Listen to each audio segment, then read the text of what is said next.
E aí pessoal, aqui é o Elias, estamos aqui hoje para falar de filosofia, né? Então nós já viemos falando aí sobre a revolução científica, né? As transformações que possibilitaram o surgimento da ciência moderna. A gente falou que era ciência, né? Como é que funciona, entendemos mais ou menos o que é ciência quando nós nos referimos a ela. Então a partir de agora a gente vai começar a falar de uma série de pensadores, né? De filósofos, artistas que contribuíram para o desenvolvimento dessa ciência moderna.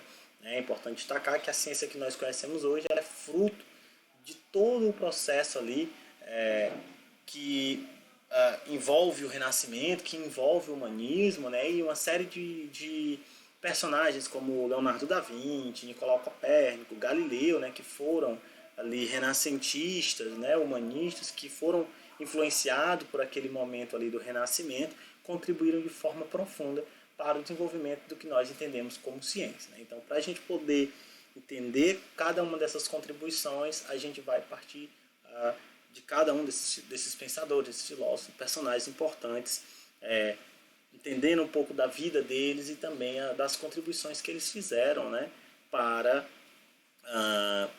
a ciência, né, de uma forma geral. Tá? Então é muito importante fazer a leitura de todo o capítulo, anotar, né, aquilo que for mais importante. Aqui no vídeo vai ter muita coisa que não tem no livro de vocês, então vale a pena anotar essas informações, elas ajudam bastante na hora de fazer o TD, né? Então é importante. Então também não deixar de enviar as dúvidas, tá? Dúvidas que surgirem, mandem para mim lá no Google Class que eu vou responder quanto antes. E aí a gente vai discutindo, né? Para ficar tudo bem claro, para ficar tudo bem de forma bem sólida, tá certo? Então vamos lá para a gente poder começar a nossa discussão. Então, pessoal, a revolução científica ela é uma consequência, né, justamente dessa mudança de mentalidade também. Então hoje a gente vai falar de um personagem muito importante, né, extremamente conhecido no mundo ocidental, talvez no mundo como um todo, né, que é o Leonardo da Vinci. Né? O Leonardo da Vinci é um dos grandes nomes do Renascimento de maneira geral. Ele é conhecido, né, principalmente pelas suas obras de pintura, e obras que são, né, quase que atemporais, tendo em vista que mesmo já depois de séculos após a vida, né, do Leonardo da Vinci, essas obras ainda, vamos dizer assim, entusiasmam, né, as pessoas aí que gostam de arte, que compreendem, que estudam a arte. Então Leonardo da Vinci ele viveu, né, entre a meados do século XV e o século XVI, então de 1452 até 1519. O nome dele, né, Leonardo da Vinci, né, faz referência ao local de nascimento dele, tá? Para quem não sabe, o da Vinci não é o sobrenome do Leonardo. Na verdade, o Leonardo ele é filho de um casamento ilegítimo, né, que é quando não há casamento oficial pela igreja. Então a mãe dele e o pai dele não constituíam ali uma família efetivamente. Então ele acaba recebendo aí o título, né, de Da Vinci, porque era o nome da aldeia, da vila, né, na qual ele nasceu. Né, e era muito comum se utilizar, né, local de nascimento como forma de categorizar alguém. Então, no caso do Leonardo da Vinci em decorrência disso. Ele viveu, né, a maior parte da vida dele na Itália, no caso aí na região da Florença.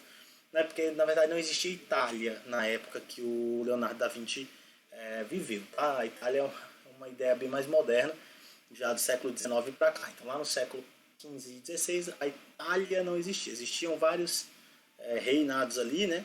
E um deles era a Florença, onde ele vai viver a maior parte da vida. No entanto, o Da Vinci ele viajou bastante. Então ele viveu em Florença, depois foi para Milão, depois foi para a França. Ele morreu na França, né? Então ele vai passar por vários locais ali até, né, o fim da sua vida. Ele viajou bastante e isso com certeza contribuiu bastante para o crescimento, né, intelectual e também, né, artístico do Leonardo da Vinci. O Leonardo da Vinci ele foi pintor, ele é um dos caras assim que acumula a maior quantidade de assim, adjetivos aí, né? Então o cara foi pintor, desenhista, arquiteto, engenheiro, inventor, anatomista, botânico, né? Anatomista é quem estuda anatomia, né? Humana, animal, ele estudou anatomia de diversas formas. E botânico eram as pessoas que estudavam a parte da natureza, né? As árvores enfim. E filósofo também, né? Afinal de contas, ele foi um dos grandes que contribuiu, né, para o desenvolvimento de uma série de conhecimentos importantes, tendo em vista que ainda não existe a ciência como nós conhecemos, né?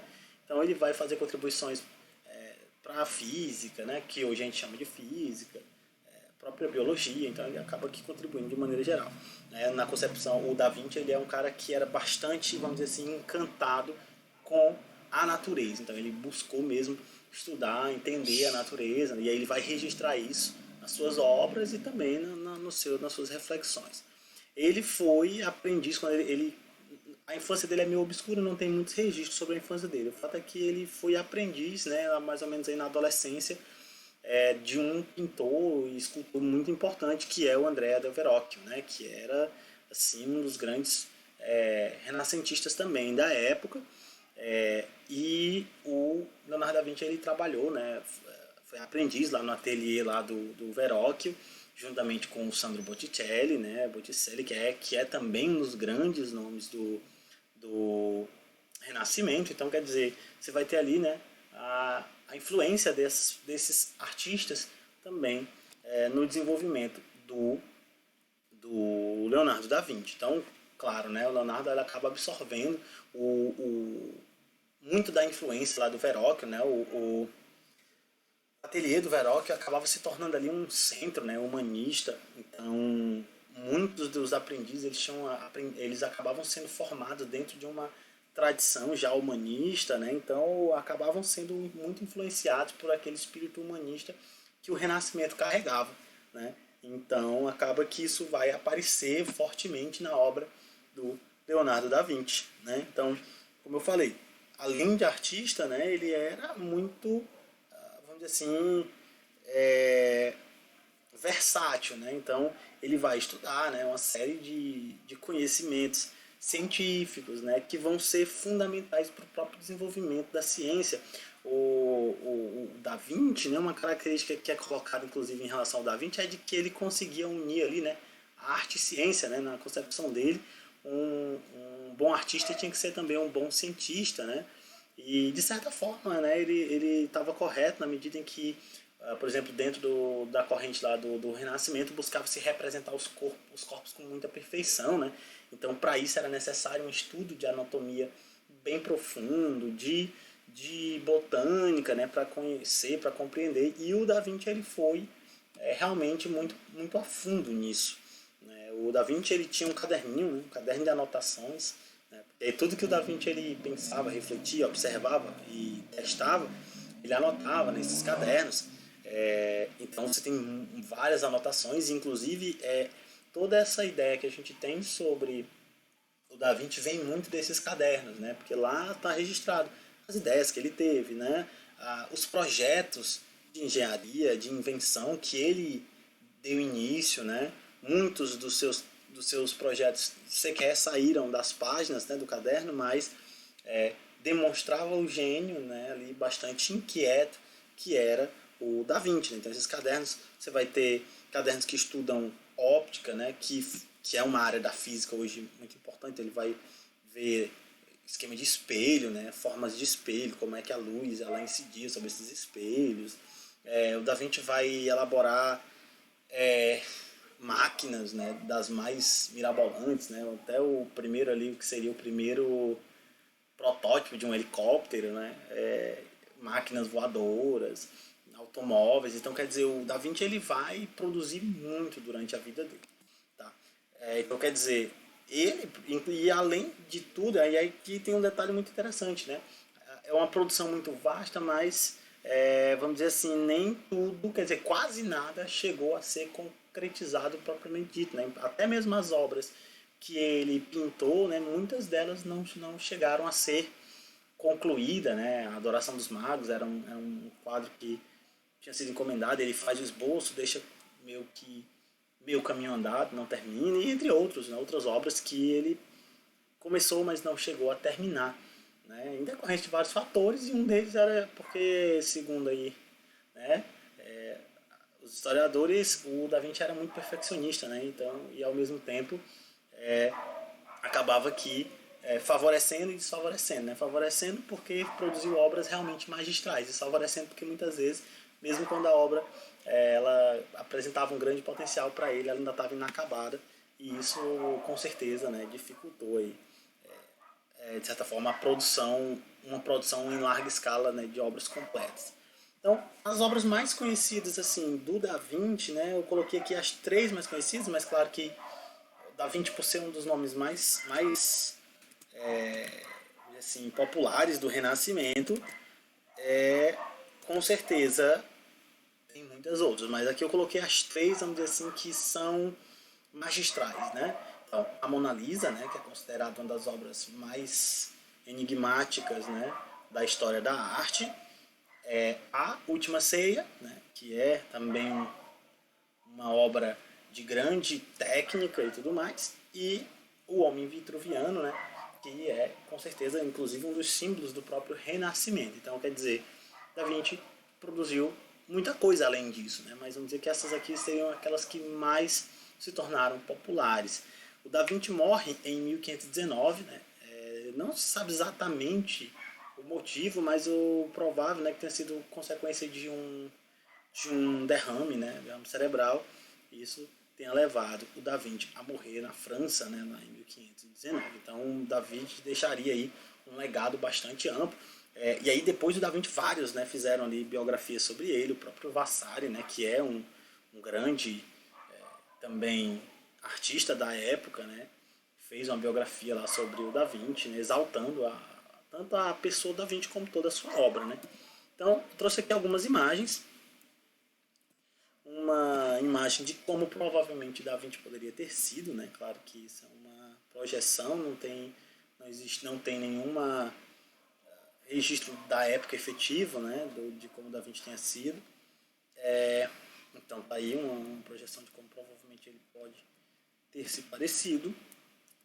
Aqui algumas das obras magistrais. Então a Mona Lisa, né? A Mona Lisa hoje ela se encontra no Museu do Louvre, lá em Paris, né? Quer dizer, a original e a cópia, né? Porque essa obra ela é considerada uma das mais valiosas do mundo, né? Então, por N fatores, né? As técnicas empregadas, né? Que a própria Mona Lisa ela representa, né? Vamos dizer assim, um primor da técnica artística e de perspectiva, de luz, né? De sombra. Então, quer dizer, o Da Vinci, como eu falei, ele buscou complementar o seu lado artístico com o lado científico, né? Afinal de contas, como eu falei, para ele ser um artista significava ser um bom cientista, quer dizer, afinal de contas, precisa entender de luz, de sombra, de anatomia, de perspectiva, né? Tentar entender o que está mais à frente, o que está mais atrás, né? Perspectiva que a gente chama de profundidade, né? Então, a Mona Lisa é, sem dúvida, um dos quadros magistrais. O Homem Vitruviano, né? Que é um estudo de anatomia, né? Então representa aqui as duas figuras de um homem, né? O homem sobreposto, então com braços estirados, né? E aí você tem aqui um quadrado, um quadrado e um círculo, né? Então o homem vitruviano vai se basear principalmente em algumas passagens, né, do pensamento de Vitrúvio, né? Que era um arquiteto aí romano que pensou, né, a ideia de proporção. Então o Da Vinci vai tentar trazer isso também para o estudo do próprio homem. E esse, então, como eu falei, acaba se tornando um dos símbolos do próprio humanismo, né? O ser humano aqui como o centro das questões aqui. Então, a ideia aqui de estudo de proporções. Isso aí está numa das folhas, né, dos cadernos de anotações do próprio Da Vinci. Aqui, Dama com Arminho, também é uma obra muito importante, né? Essa obra teria sido encomendada pelo Duque de Milão, né? Que fez aí, que pediu ao Da Vinci aí para fazer esse retrato de uma das sua amante lá, né? Então ele faz essa obra trazendo à tona aí a ideia de claro escuro, né? Esfumado, que são algumas das técnicas que o Da Vinci mais desenvolveu. Aqui a Última Ceia, né? Sem dúvida também um dos quadros mais conhecidos do Da Vinci, representando aí o último momento ali, né? A última ceia de Cristo, antes do processo que levaria a crucificação, né? Então, representado é uma fresco, né, grande assim, uma parede bem grande, gesso e tal. Então foi uma técnica bastante complexa e inclusive, né, se desgastou muito ao longo do tempo, diferente de outros quadros que ficaram preservados, feitos de madeira, né, óleo, tudo mais. Aqui a gente tem uma das suas obras também magistrais chamada A Virgem dos Rochedos, né? Então, quer dizer, você vê aí que o Da Vinci ele teve uma produção bastante intensa, né? Apesar de muitas dessas obras, de certa forma, estarem inacabadas para o Da Vinci. Aqui, pessoal, ó, algumas das páginas dos cadernos de anotação do Da Vinci, né? Então, olha a perfeição, né? Então, aqui os estudos de anatomia humana, né? Então, ele faz aqui, ó, o estudo aqui, né, dos dedos, dos ossos do pé, né? Como é que funcionava, ó, os ossos do braço, a mão. Então isso aqui é um desenho realmente louvável, né? Realmente muito complexo. E ele vai fazer, né, esse estudo de forma bem profunda, inclusive chegando a dissecar corpos, né? Dissecar é abrir, né, para poder analisar de forma mais direta. E isso era uma prática que, inclusive, era perseguida, né, pela igreja. A igreja questionava aí a prática da dissecação, né, porque era visto como violação dos mortos. Né. A igreja perseguiu muita galera aí que tentou dissecar, né, fazer essas dissecações para poder entender o corpo humano por dentro. Né. Então, muitas vezes, inclusive, era uma técnica que era usada, era de que se utilizavam animais, né, para fazer a dissecação e tentar fazer uma comparação da anatomia animal com a do ser humano. Isso lá durante a Idade Média e tal. Então você tem aqui o Da Vinci já partindo para uma biologia, né, para um estudo anatômico mais próximo do real aqui, ó, né, do feto, né, como é que era, como é que se monta, como é que se... Olha só, então, o Da Vinci ele vai... Ó, os músculos, né, os tendões, como é que eles estão distribuídos. Então veja que isso aqui, pessoal, já é muito próximo, né, do que nós hoje entendemos, né, de anatomia. Então, quer dizer, Da Vinci contribuiu de forma imprescindível para o desenvolvimento dessa área, né, da ciência, no caso aqui, biologia, anatomia, né, que foram aí áreas que ele também se interessou. Aqui, ó, há alguns dos cadernos de anotações sobre a parte mais esse engenheiro, inventor do Da Vinci. Né? Então aqui você teria o helicóptero, né? A ideia do primeiro helicóptero, como é que ele seria. Né? Então, a ideia de máquinas voadoras, aqui também outra máquina voadora que o Da Vinci teria esboçado, né? Projetado. Aqui o que seria, né? Um automóvel, né? Também aqui, ó, pensado já pelo Da Vinci. Claro, como eu falei, a maior parte desses projetos sequer saiu do esboço. Mas aqui o mais importante é o estudo, né, o aprofundamento desses estudos, esses registros que contribuíram de forma muito importante para o desenvolvimento da ciência. Tá bom? Então, pessoal, é isso. Então, essa é um pouco da biografia do Da Vinci, né? Tentar entender o Da Vinci. Na próxima a gente vai falar mais sobre as contribuições dele. É muito importante fazerem a leitura, muito do que está aqui não tem no livro de vocês. Pesquisem sobre a vida do Da Vinci, tem muita coisa interessante na internet, só bota lá biografia Da Vinci que vocês vão encontrar muitas coisas, com certeza aí. Ou então sobre as obras do Da Vinci, né? As obras dele são bastante enigmáticas, existem várias interpretações sobre as obras, né, de Da Vinci, então vale a pena fazer essa leitura para que vocês tenham um conhecimento mais amplo, né, sobre esse personagem que é bastante importante, né, na história da arte e também da ciência moderna, tá bom? Então, muito obrigado por assistirem. Se tiver alguma dúvida, manda lá no Google Class que eu vou responder o mais rápido possível. E até a próxima.